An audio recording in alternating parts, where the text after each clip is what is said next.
A new study has some alarming facts. A lot of us are in danger of becoming cell phone jerks. Our phones keep us connected, but make some of us act more selfish, even when we're not using them.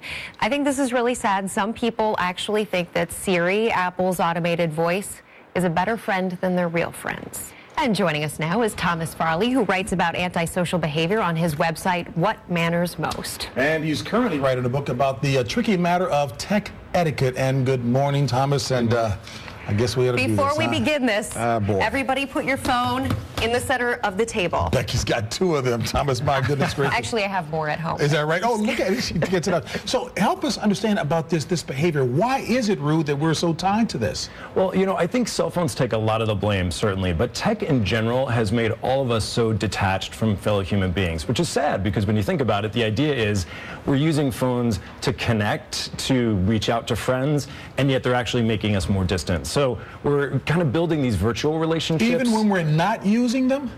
Even when we're not using the idea is that when you're using the phone, this University of Maryland study says that when you're using the phone as much as we all do, that we don't feel the need to connect as much when we're live with people. It's like you're full at the dinner table, you don't need to eat more after dinner.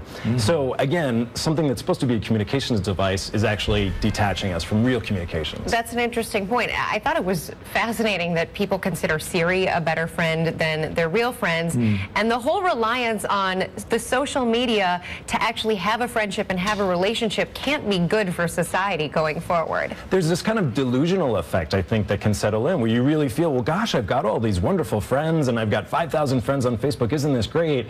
And yet you're sitting at your laptop or you're sitting at your iPad, and that's where you're making a connection and not doing it in person. And speaking of iPad, Apple just introduced the latest. So is technology at the root of the problem here? It's how we use the technology. So I think technology is great for bringing people together. Certainly it can create reunions of old high school friends, and that's terrific.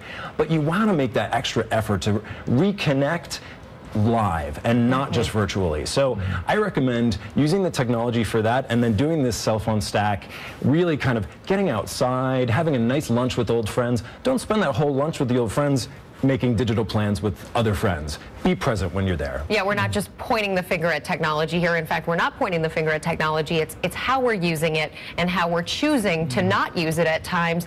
Are there times where you think it should be sacred, 100% sacred? Yeah, I think if you're walking into a place of worship, certainly the phone should be off. I mean, we've all seen it, right? At funerals and weddings where people are texting away. I think certainly with social media as well, it's this idea that we all have to be broadcasting all the time or we're all filming all the time. You're looking here instead of looking at the broader picture, and I think that's really sad. So absolutely, if you're in those really special occasions, leave it in the car, better yet, leave it at home. And you know what, I am guilty, I must admit this. So when we go to the restaurant for an evening out, you're saying there's a way to maybe break those like me of this habit, and that would be? Well, this cell phone stack here, this is a great concept. This is something kind of new, where everybody at the start of the dinner agrees they're going to put their cell phones in the middle of the table, turn them off, and the first person who feels they have to reach for the phone pays for the meal. I like that. I like that a lot. Do you think you might be the person to reach for it? I might be guilty of that. Thank you so much. I know someone who's loving this segment. Thank you very much. We appreciate it. All right, up next.